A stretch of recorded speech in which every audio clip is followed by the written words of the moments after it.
রাজ্যে বিজেপি সরকার গঠনের পর প্রথমবার উত্তরবঙ্গ সফরে মুখ্যমন্ত্রী শুভেন্দু অধিকারী। বুধবার উত্তর কন্যায় উত্তরবঙ্গের সমস্ত জেলা প্রশাসনিক আধিকারিকদের নিয়ে গুরুত্বপূর্ণ বৈঠক রয়েছে তার। মুখ্যমন্ত্রীর এই প্রথম উত্তরবঙ্গ সফরকে ঘিরে ইতিমধ্যেই উত্তর কন্যায় শুরু হয়েছে জোর প্রস্তুতি।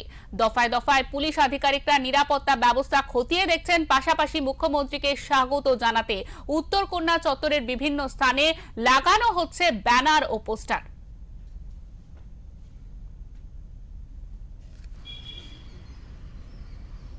রাজ্যে পালাবদলের পর প্রথম উত্তরবঙ্গ সফরে মুখ্যমন্ত্রী শুভেন্দু অধিকারী উত্তরকন্যায় প্রশাসনিক বৈঠক করবেন আগামীকাল।